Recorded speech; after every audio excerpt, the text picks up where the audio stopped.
ஓம் சாய்ராம். அத்தியாயம் 16 மற்றும் 17. துரித பிரம்ம ஞானம். இவ்விரண்டு அத்தியாயங்களும் சாய்பாபாவிடமிருந்து துரிதமாக பிரம்ம ஞானத்தை பெற விழைந்த ஒரு செல்வந்தரின் கதையை பற்றி கூறுவதாகும்.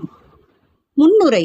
முன் அத்தியாயத்தில் திரு ஷோல்கரின் சிறிய அளவிலான சமர்ப்பண விரதம் எவ்விதம் நிறைவேற்றப்பட்டு ஏற்கப்பட்டதென விளக்கப்பெற்றது.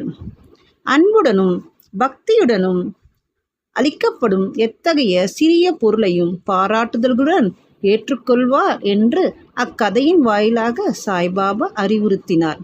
ஆனால் அதுவே பெருமையுடனும் இருமாப்புடனும் அளிக்கப்பட்டால் ஏற்றுக்கொள்ள மறுத்து விடுவார்.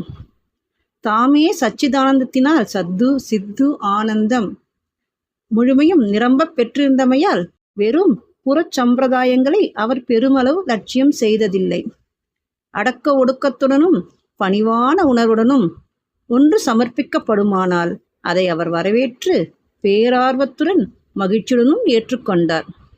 உண்மையில் சாய் பாபாவை போன்ற சத்குருவை காட்டிலும் மிகுதியான தாராள தயை முதலான பண்புகள் அமையப்பெற்ற பிரிதொருவர் எவரும் இலர்.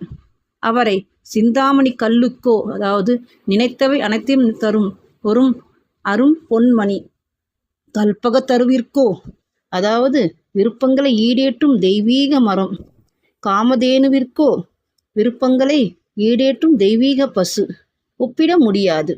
ஏனெனில் நாம் விரும்பினவற்றை மட்டுமே அவைகள் அளிக்கின்றன.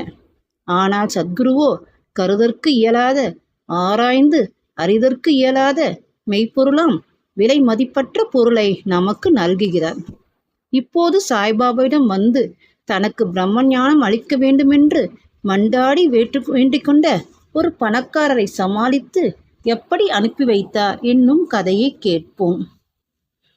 தனது வாழ்க்கையில் மிகவும் சுபிட்சத்துடன் விளங்கிய பணக்காரர் ஒருவர் இருந்தார். துரதிருஷ்டவசமாக அவர் பெயர், இருப்பிடம் முதலியன குறிக்கப்படவில்லை. அவர் ஏராளமான செல்வம், வீடுகள், வயல்கள், நிலங்கள் முதலியவற்றை பெரும் திரளாக குவித்திருந்தார். பல வேலையாட்களும் சார்ந்து வாழ்வோரும் வாய்க்கப்பட்டவராக இருந்தார்.